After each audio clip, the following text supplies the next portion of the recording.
to season 2, episode 4 of the Inner Side podcast. I'm Dom Hardman. I'm joined by Scenario Neil, and we're joined by Henry from the Ratana Rugby Foundation. How are you this evening, Henry? Good, thank you. Not too bad. Good. First of all, thank you very much for coming on. I know it's still obviously very raw, yourself and the rugby family at East Grinstead. So yeah, thank you very much for coming on for that. Just really keen to get on you and plug the foundation. So we'll just start by talking about Matt. Just obviously, clearly a massive character in the grassroots game and up higher in the levels. Just tell us about Matt and what did he mean to East Grinstead? He meant a lot to East Grinstead and a whole variety of clubs. He was more than happy to coach, no matter the age group, no matter the ability, no matter the skill level of each individual player. He didn't just change the game and play style at East Grinstead. He changed it at all the other clubs he was at. And he influenced a lot of young coaches who wanted to be like him, because he was, at the end of the day, that big guy who you wanted to be like. And that's where he became into senior rugby. You wanted to become part of it just so you could be coached by such a brilliant, amazing, high-level coach like him. But he was just another part of the family in everyone's eyes, really. He was the big bear, as we like to call him a lot. Yeah. He was just, it's so hard to put into words and into a very short description of him. But a lot of words we use is remarkable, left his trademark at East Grinstead, unbelievable. Like, it's just so hard to find the words sometimes for him. Mm. It's such a sad story. I mean, obviously, people are, I'm sure, very aware of what happened, so we won't go too much into it. But obviously, to lose such a big character like that, I mean, they can have such an impact on not only the the senior players that they coach and things like that, but particularly Colts and youth level and things like that. Because a good teacher or good coach, or just a really great character, salt of the earth, that sort of thing.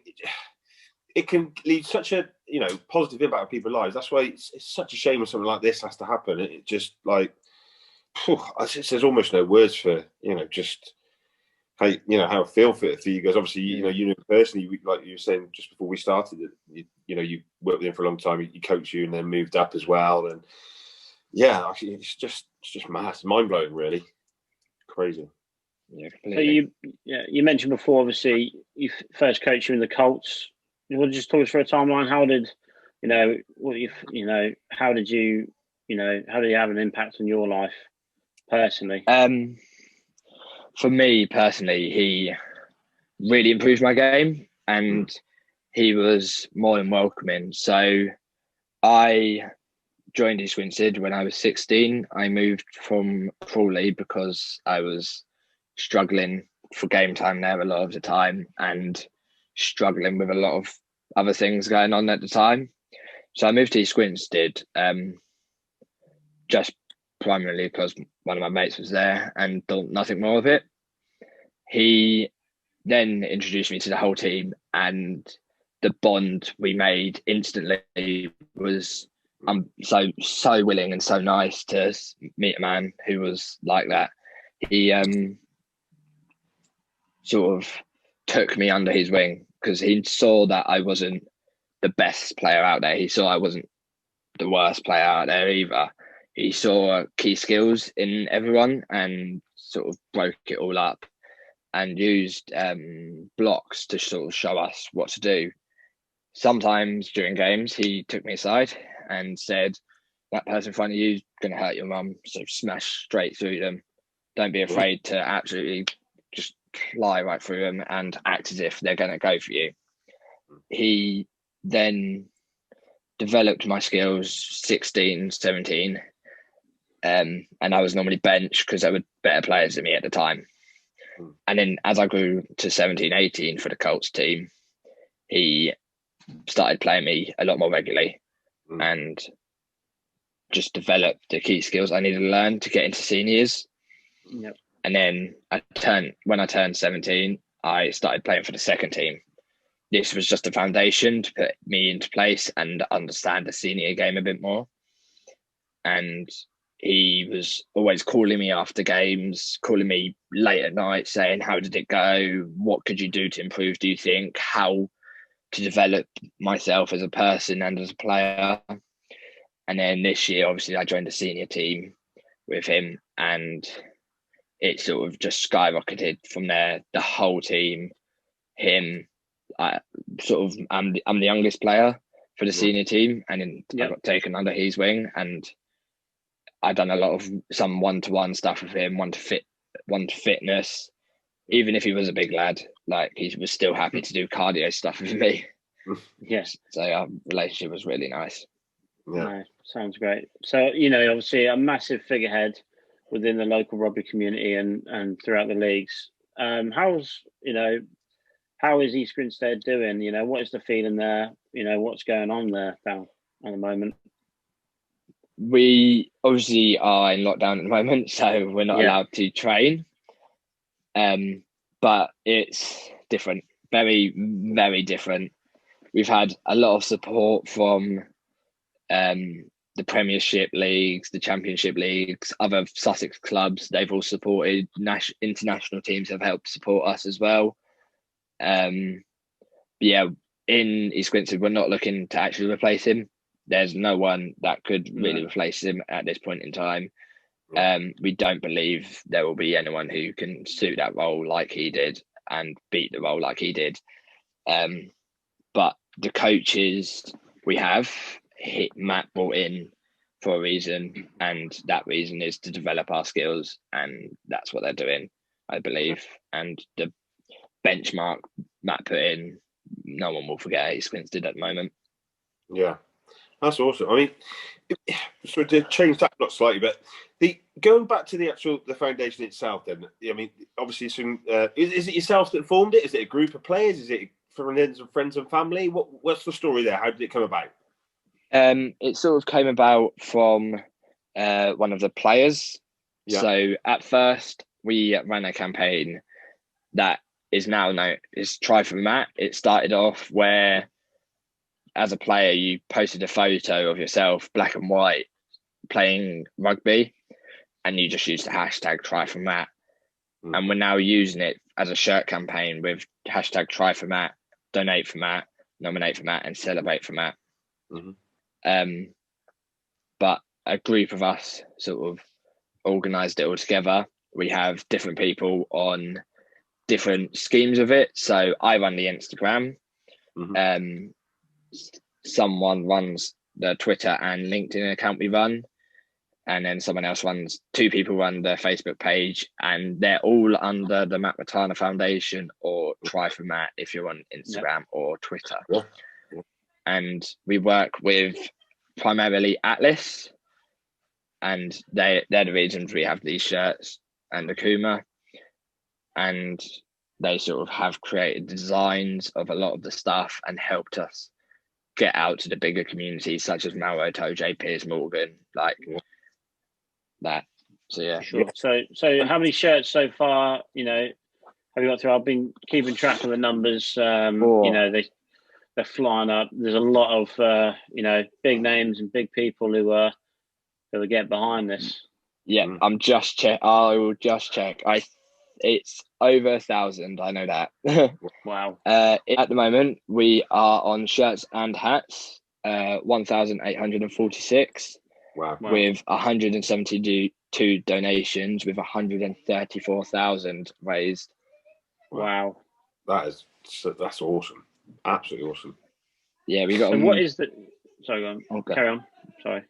We got big donations from a lot of the players. So a lot of the players donated around 200, and then East Grinstead itself donated, I think, £6,000 to £7,000 maybe.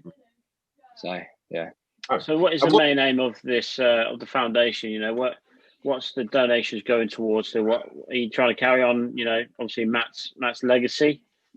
So yeah, we're trying to carry on Matt's legacy. So what his legacy was to sort of bring on new players. So the money raised will go all towards sort of disadvantaged, some extra rugby training. So what we want to try and do is give rugby to the people who couldn't get it. And with the money at the moment, we are looking very likely to not just do this in England, New Zealand, like we're hoping to make this an international thing. Wow. So with the players we have reached out to, we've reached Argentina, South Africa, New Zealand, England, obviously, Scotland, Wales, and there's a few more that there's just a list of all the countries we have got to. And we just want to make it well known what Matt's legacy was to bring disadvantaged kids in. Oh, you're doing some fantastic work there. I mean, it's wow. There's some of the roll call you got there and that sort of thing is just insane. So, hopefully it just keeps growing and growing. Obviously, and doing some fantastic work. Keep it up. So, yeah, obviously, fantastic to hear all this work you're doing. How can people get involved? What can they do to support? Moving forward, because obviously, massive, traction on social media at the moment. We obviously want to try and help you with that and help spread the message. So what can people do to get involved and help? To get involved, you can obviously follow the social medias. Instagram is Try4Matt. Twitter is also at Try4Matt. Facebook is known as the Matt Ratan Foundation, and I'm pretty sure so is LinkedIn. A follow is much appreciated because it gets us out to a wider company and brings us more browse interest. And then when you come onto one of our pages, you will find a link. It will tell you you can donate. So we take any donations to get a virtual reality shirt. So you'll get a little filter where you'll have this shirt underneath it. It's only the men's at the moment, I'm pretty sure. It can be literally a £1 donation just to sort of look what it looks like. And then if you want to get a shirt like this or the long sleeve one or a hat, it tells you £20 for a hat donation. So all the money literally goes straight back into the foundation. I think it's £40 around that for a shirt, for a short sleeve one, and then a bit more for the long sleeve. But we are taking any donations at the moment. When you get your shirt or your virtual reality shirt, we then would like you to post that on all your social media pages using the hashtags Try4Matt, Nominate for Matt, Celebrate for Matt, and Donate for Matt. And from these, so Try4Matt is the running campaign, Donate for Matt, so show you've donated to the cause by wearing a shirt, or Celebrate for Matt, so celebrate his life and get the word out. And then Nominate, you need to nominate 4 people, we say normally. These can be friends, celebrities, people you know, people you may not know even, just to sort of give us a big community. So we've had celebrities nominate Brian Habana, George Cruz, Warren Gatland's been nominated, a variety of new celebrities, and it's just brought in such a massive income. And it will mean so much if people listening now just go to the website and pages and social media pages and just donate and give us a shout out and follow on the pages. On the Instagram especially, there's a promotion page. You can just screenshot that and post it on your story and tag us, and you get pretty much a free shout out from doing it. So well, we'll definitely make sure to get all the information on our social medias. We'll get the donations into the shirts. But everyone get involved. We'll make everyone aware who follows the show. But thank you very much for coming on, Henry. Really appreciate it. Keep up the good work with all the team. And definitely stay in touch and let us know where we can help moving forward. Right, that's fine. Good luck with all your podcast. Thanks very much. I think we need it. Thank you. Thank you. Bye.